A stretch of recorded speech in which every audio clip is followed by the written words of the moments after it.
Hello everyone, welcome back to another lesson.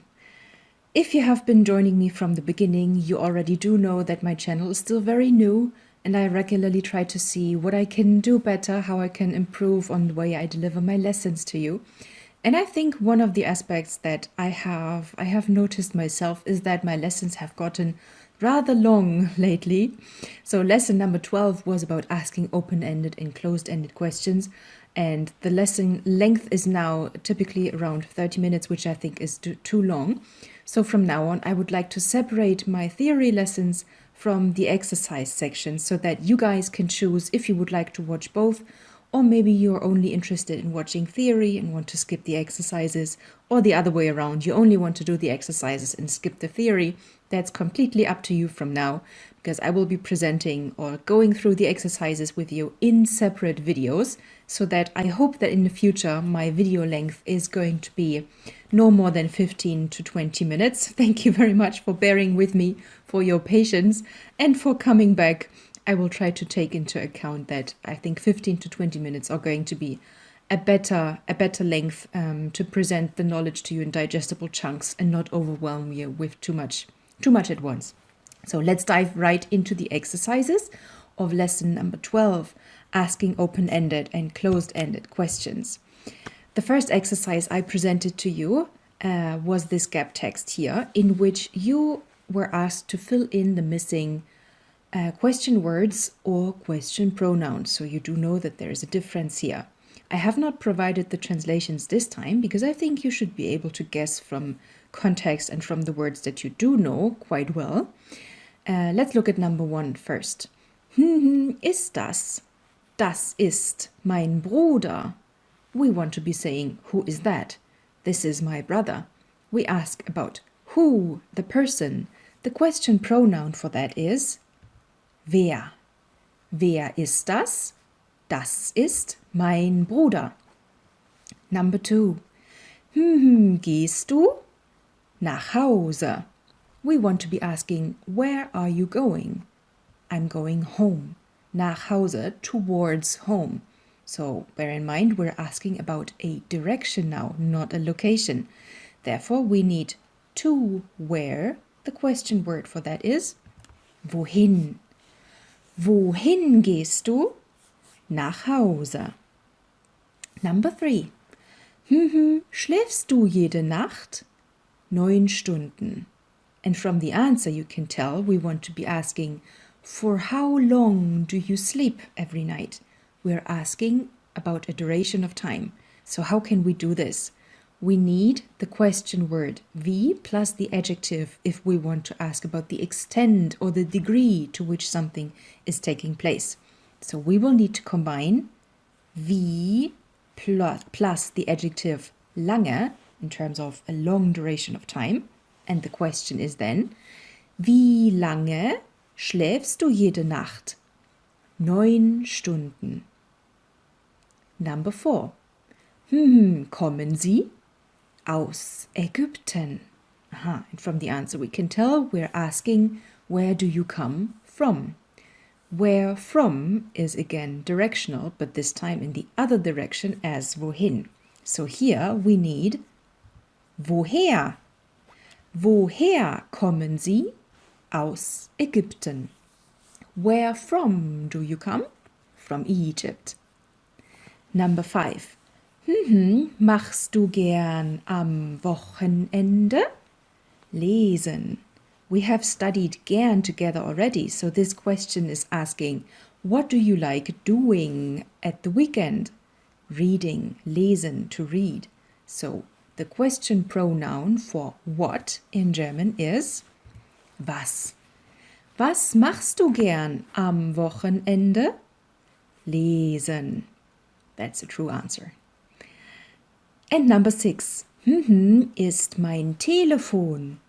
Ich glaube, im Auto. So we're asking, where is my telephone? Ich glaube, I think, I believe, im Auto, in the car. Where is now not directional. This is locational. There is no movement involved in location. So we only need the question word wo, where. Wo ist mein Telefon? Ich glaube, im Auto. And this was the easier part of our exercises, because in this second one, it was your turn to arrange meaningful sentences out of the elements that I provided here. So no longer just gap texts, but I give you the tools and you assemble the sentence. You see that except for one, all of these exercises include a question word or question pronoun, so most of them are open-ended questions.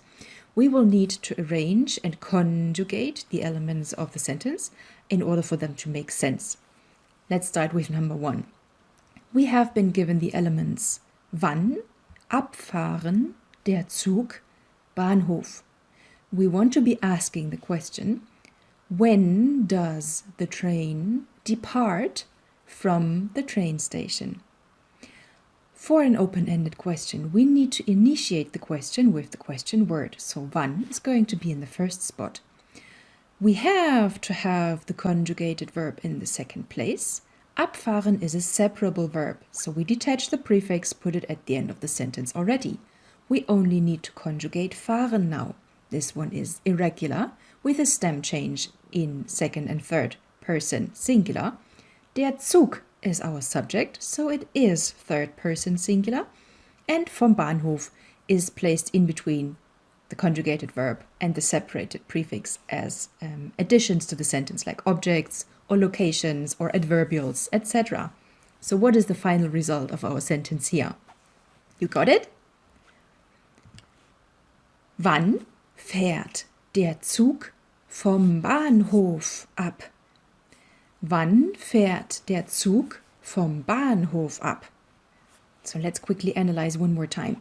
The question word in the first position, the conjugated verb in the second position, as it has to be.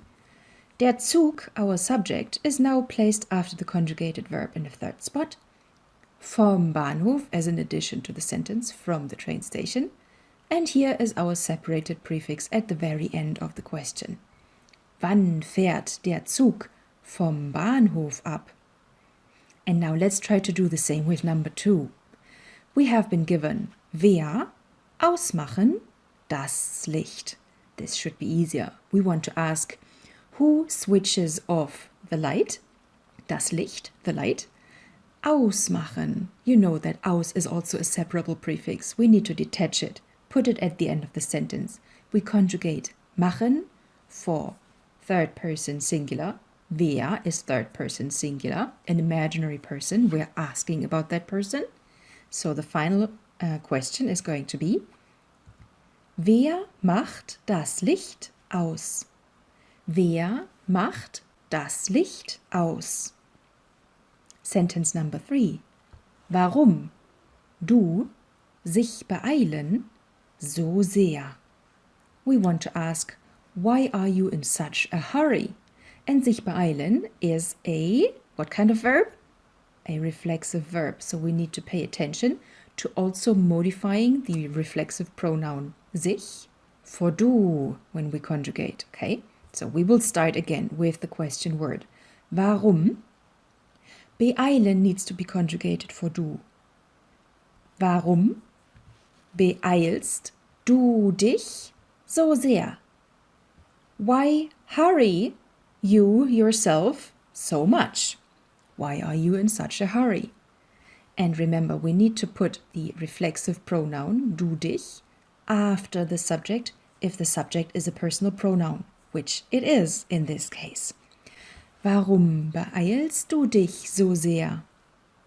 Number 4, we're nearly done. Wann aufstehen jeden Morgen? And we want to be asking, when does he get up every morning? Every morning is jeden Morgen. Aufstehen is also a separable verb, separable prefix put at the end of the sentence. We start again with the question word. Wann steht jeden Morgen auf? Wann steht jeden Morgen auf? Question word, conjugated verb, subject, additions, separated prefix. That is the order in which we need to arrange things here, okay? Wann steht jeden Morgen auf? And last one. Du sich erinnern an unseren Urlaub. And we want to ask, do you remember our vacation? Sich erinnern again is reflexive. Aha, we need to modify sich for du one more time. And we bear in mind where to put it in the sentence if the subject is a personal pronoun, du. So the final question is... by the way, this one does not have a question word, okay? This is the only yes-no question in our row. And what is different about yes-no questions from open-ended questions? The sentence structure, because in a yes-no question, we will place the conjugated verb in the first position and no longer the second one. So we will start by conjugating sich erinnern, which is: Erinnerst du dich an unseren Urlaub? Conjugated verb in place 1. Now the subject, du, in second place, dich as the modified reflexive pronoun, modified for du, placed after the personal pronoun, and an unseren Urlaub is a prepositional object in this case here. Do you remember our vacation? Erinnerst du dich an unseren Urlaub? So now this lesson was quite a bit shorter than the usual ones. I hope this is convenient for you like this. As always, looking forward to your feedback. We will continue with the theory of lesson number 13 in the next lesson. I'm looking forward to seeing you there. Thank you, everyone. Bye-bye.